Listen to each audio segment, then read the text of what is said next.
CM Punk is controversial. He doesn't have the same athletic ability that he had in years past. He's washed up. He's this. He's that. I mean, guys, I see all the comments. I see the tweets. I see the Instagram posts, the TikToks, the reactions. But one thing you guys can't say about CM Punk is whether or not he's a draw. That's the reality. The reality is actually quite clear and simple. It's not an opinion at this point. CM Punk gets fired from AEW. AEW's television ratings start to go down. AEW's product starts to dramatically get impacted. And on top of that, the attendance numbers are also down. And this is literally happening right after AEW did like 85,000 ticket sales for Wembley. And, you know, the thing is, I think CM Punk is not as bad as a lot of people make out to be. I think a lot of people are making personal judgments on CM Punk based on reports and not actually knowing CM Punk. And I think that is a little bit of an issue because you're hearing about backstage fights or backstage drama, but you're not seeing them with your eyes. And that's why I've never been one to really condemn just one person, right? I always said, whether it's the Jungle Boy CM Punk situation or the Elite and CM Punk, I always said, if one person gets suspended, the other person has to get suspended. If one person gets fired, the other people should get fired. I've always maintained that. I've talked about that enough.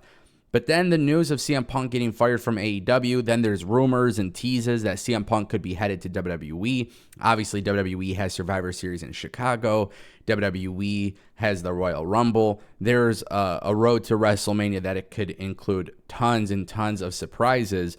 And obviously, we have all talked about CM Punk potentially going to WWE, but we're not having conversations about CM Punk potentially going to TNA. And I think that should be a conversation.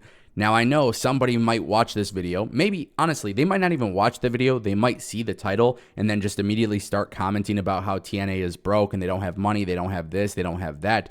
But the problem with that is that people, one, don't know the checkbooks of TNA Impact. Two, they don't understand the value that Anthem possesses and what they bring to the table with TNA Impact. And three, I don't think money is the end-all, be-all for every single person. Now, I am not saying that TNA has the same level of money as AEW or WWE because that would not be true. But it's not like Anthem is a struggling company by any means. At least with the information that is public, it seems like they've turned a lot of tides when it comes to Impact Wrestling. So obviously TNA is doing the rebrand. They're going from Impact Wrestling back to TNA Impact. It's a phenomenal idea. They're going to be doing bigger venues.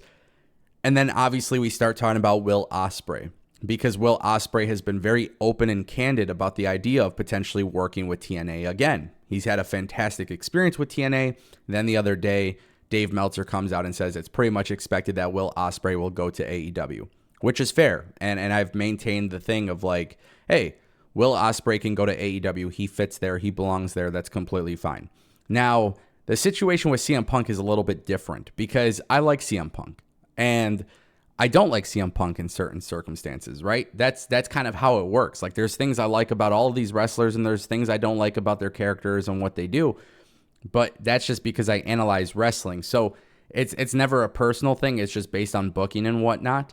But I look at AEW and the way the company is ran and I compare it to the way that WWE is ran. And there are some very, very clear differences. Then I look at TNA and I look at what Scott D'Amore has done with the company and what they've done as a whole with their backstage atmosphere. People forget how many issues were in Impact before Anthem took over.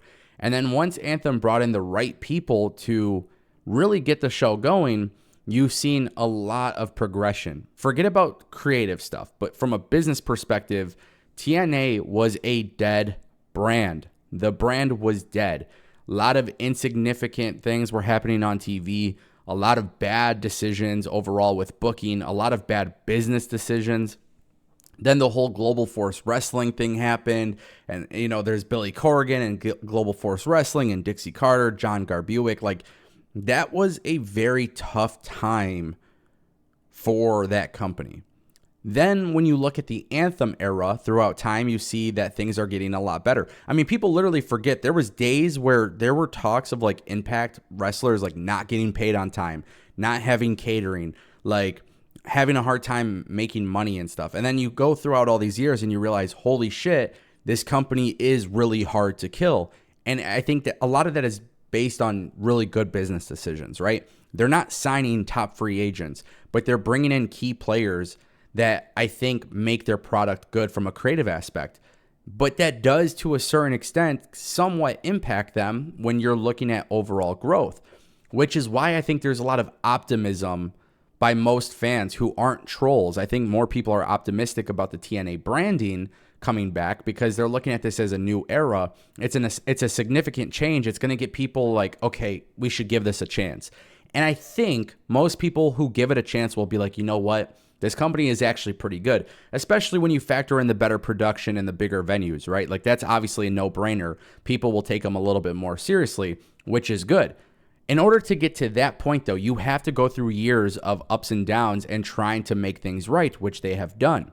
So why should CM Punk go to TNA? Guys, it's simple. They need a quarterback. They need a quarterback. They need a guy who can throw the ball for them. I'm not saying Josh Alexander or Moose can't be that guy, but they've been there, right? And they've been there for a while. And I love what they've done with Alex Shelley and Chris Sabin and all of these other guys on their roster, Steve Macklin. But those, to me, are the starting lineups, right? That's the starting line. That's the offensive line. That's the running back, the wide receivers. They need a quarterback for this company. And originally, I was thinking Will Ospreay could be perfect because my belief was, hey, if AEW has Kenny Omega, WWE has Roman Reigns, TNA could have Will Ospreay. Cool. Will Ospreay probably isn't going to be on the table. The cool thing is he'll probably still be able to work TNA. I'm sure AEW, TNA could come up with something that would make a lot of sense. But CM Punk, on the other hand, going to WWE, yeah, it's a good decision. And it makes sense, and he'll probably go into the WWE Hall of Fame, and things will eventually work out, and they'll probably clear up the past and whatever issues they may have had.